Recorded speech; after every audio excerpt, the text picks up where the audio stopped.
What's going on, guys? Pixabis here again for my second video in 2 days. I'm just feeling the moment, guys, so I'm just gonna get as many videos out as I can while I'm on it. So yeah, just I've been watching some videos on YouTube about like the Invincibles and when we had Fabregas and I just looking at the current side, it's just not as exciting. So it's not really got anything to do with this video, but this video is going to be about, as you can see, can Arsenal compete next season? Thought ahead this time, guys. So and I've done the Photoshop work for it as well. So if you on the screen, the Photoshop work that's going to change throughout. It's going to have different players. I quite like the background that I made for it, the Arsenal shaded thing. I don't know what to call it, with the colours. It's quite nice. Colours are gonna change as well throughout the video. So yeah. Anyway, what was about colours for? Just talking about Arsenal. So yeah, this video is about can Arsenal compete next season, and of course we can. Any team can do it, but obviously we have to look at the summer signings, which I spoke about yesterday, my video yesterday, and also there's gonna be some key players in the squad already that we've already got who are really gonna need to step up. Obviously, Theo Walcott's had a good game. And you see that nice little transaction there with Theo Walcott. Yeah, I like that. Cool. And yeah, Theo Walcott's had a good season. Obviously, there are a lot of players like that, but Theo Walcott definitely he's getting his shooting boots on. But if I'm honest, I don't really like him as a striker. I know I said before that I like the signs of him playing through the middle, but he's not. I don't know. He just doesn't seem suited to it. He plays so well on the right wing, and he just sort of walks around when he's a striker. I want to see him making runs and stuff, and he doesn't really. He sort of stands his back to the defender, which is not good. You want to sort of stand on the side so he can sort of start running as the ball gets played through. But when you stand like that, it's hard to get a run, and defenders can clear it quite easily. So yeah, it's not. Obviously he can improve through the middle, which would be great for us next season, having a real striking option in him. But at the moment, I don't think that's his best position to play, honestly. But the same with Podolski. Yeah, I'm not going to change. He's not one of the players I want to talk about. So it'll still be Theo Walcott for now, guys, on the screen. And yeah, but Podolski is the same sort of thing. He's really been playing quite well on the wing, I think, but through the middle, he just doesn't look as effective. But yeah, this one will change now. This is a player I think will be quite important to us next season. Olivier Giroud. Giroud, I think, is a really good player, but he seems like the sort of player that needs a lot of chances before he's going to put one away. And at Arsenal, who are meant to be a side that we're going to be competing next season, it's not really good enough, to be honest. But hopefully he can improve. At Montpellier, he was an absolute beast. I don't know if you guys watch French football. I don't really, but when we sort of when he sort of was getting linked to us and that, watched some videos on him and stuff, as I'm sure most of you did. And yeah, he was a really, really good player. And yeah, hopefully he can bring that to Arsenal. Obviously, it's hard to play well for a team in the Premier League in the first season, but hopefully next season he can improve. Because a lot of players obviously do have a bad first season. Podolski hadn't had a great first season, but he sort of had a bit of a. He's been playing left wing. He's got quite a lot of assists, quite a lot of goals. So yeah, he's had a pretty good season. But Giroud, good season, but just not. Maybe we expected a bit more, especially after losing Van Persie. Anyway, moving on to my next player, guys. Obviously this guy loved by everyone, Jack Wilshere. Yeah, Jack Wilshere. If he has a good year in the middle, Arsenal can definitely put some teams to bed quite early, which is something that we're not really being that good at. In the midfield, if the midfield's really strong, it's really hard for teams to break it down. And even not before they even get to the defence, they've lost the ball. And Jack Wilshere is definitely one of the players who can win the ball in the middle and push on with the team. Arteta as well he's not one of the main players I'm talking about now, so it'll be Jack on the screen. So Jack Wilshere and Arteta, they're both quite good at winning the ball, but I just think Jack Wilshere, obviously being young and being a bit more lively, he's going to be a main figure, and he's not really going to get dropped for anyone coming in. I know I'm not saying that he's the best midfielder in the world. I'm just saying that we're not going to sign 3 midfielders and not have room to fit him in the squad. You know what I mean? So yeah, he's going to be there next season. Hopefully, be a really good part of maybe pushing on to win something next year. But as well, right, my next player who's going to be a big impact is Szczesny. Szczesny. Now he's a bit controversial, you know. Szczesny. A lot of people don't like him. A lot of people do like him. Me personally, I really like Szczesny, but I'm not saying that he's a really good goalkeeper. I just like Szczesny, you know. I just like how he is. He's quite funny sometimes. So yeah, I like Szczesny, but you know, he's not consistent enough at Arsenal. I put a tweet on the other day saying Fabianski or Szczesny for the #1 spot. And to be honest, I have to go with Fabianski, because he just seems a bit more calm, collective, and he just gets the job done. And he seems to catch the ball a lot more instead of sort of parrying it out into the box. So that's good in a goalkeeper. And he actually does catch some like pretty powerful shots actually, Fabianski.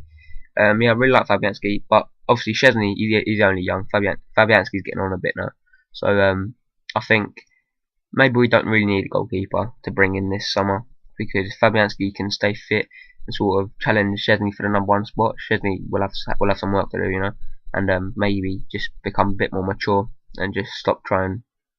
I don't know if you've seen, but he tries to get around players quite a lot when they're rushing to the box, and it nearly cost us a goal against Liverpool a little while back, which is one I can remember specifically. And yeah, anyway, I'm blabbering on about nothing now. So anyway, guys, the next player that I wanted to talk to you guys is Santi Cazorla, or Cazorla, what?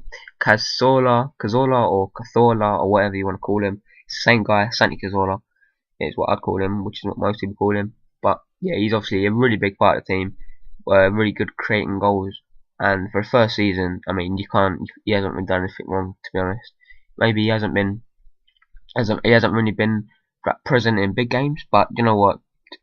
For a lot of time, you know, he did get a goal against Man United when we played them at Old Trafford. And yeah, I don't think he's been too bad against big teams, but obviously against teams like West Ham, where he's been at his best, and Reading and stuff, when he scored that trick, you know, I just think he's had a really good season. Really like him, and yeah, next season I think he'll be a big part of the team. Also, you know, he is that sort of player, like I said in my video yesterday. If you haven't seen it, just go and watch it. It's on my channel. About what was I saying? I lost my train of thought. Sorry. Yeah. Oh yeah, he's that sort of playmaking player that Arsenal got quite a lot of. Sort of Jack Wilshere sort of ain't really the same sort of thing, but Arteta, when he played in the attacking role, was the same sort of player. You know, if we get Cesc Fabregas in, which, don't get me wrong, I would love Cesc Fabregas at Arsenal. It'd bring me to tears if we got Fabregas back. But it's the same sort of thing that we've already got. So it'd just be sort of nice, it'd be more of this, like I don't know, it would just be, what's the word I'm looking for? Just like, yeah, it'd be nice rather than being that good for the team sort of thing. I'm not saying he won't help the team out, because he will. Cesc Fabregas is amazing. He was amazing at Arsenal. Some of the goals and assists that he got was actually it just made you smile uncontrollably, you know. And you just couldn't, you just wanted to hug him, really. But yeah, anyway, I'll keep forgetting what I was talking about. I think that's Cesc Fabregas getting me all emotional. Yeah, anyway, okay,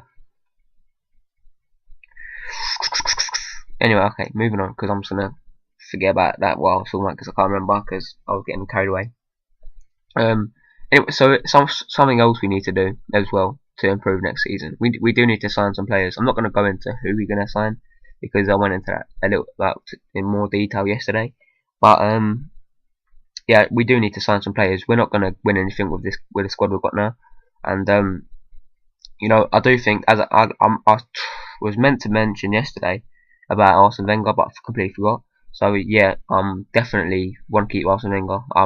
But I'm nowhere near anti-Wenger at the moment. I'm not just deluded and think he's the best manager in the world, but I just think that, you know, I wouldn't want anyone else in charge of Arsenal if we're going to spend some money. But he does need to spend some money, you know. It's getting a bit ridiculous that every summer we don't really spend big.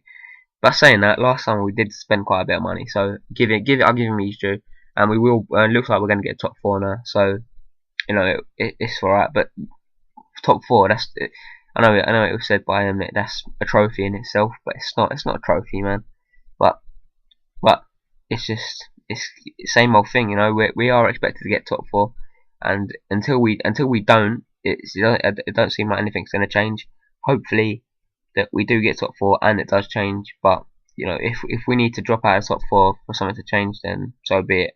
But it's gonna be harder to attract people to the club once we're, you know, there's a lot of complications. You know, that's what happened to Liverpool, and they just started going downhill.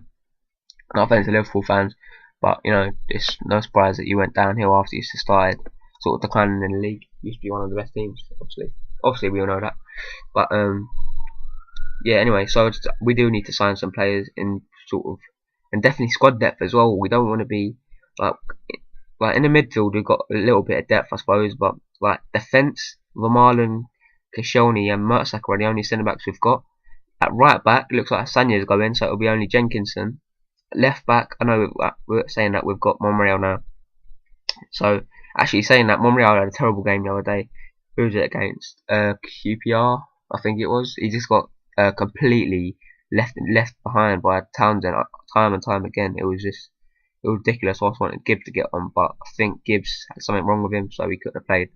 But yeah, actually Gibbs would be quite a big part to Arsenal next season. I really do like him. When he first came back after his injury, he had a really good game and cleared some off the line and put some blocks in. I think it was West Brom, if I remember correctly. Yeah, I think it was West Brom, and he had a really good game. Actually, no, it wasn't West Brom. That was Monreal had a good game that game. Who was it? Can't remember. It's probably Redden or something. Around that sort of time.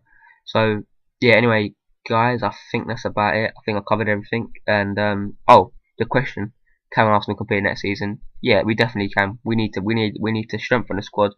Arsenal need to bring some players in and just sort of nurture the players that we've got at the moment. The British core as well is looking really good at the moment.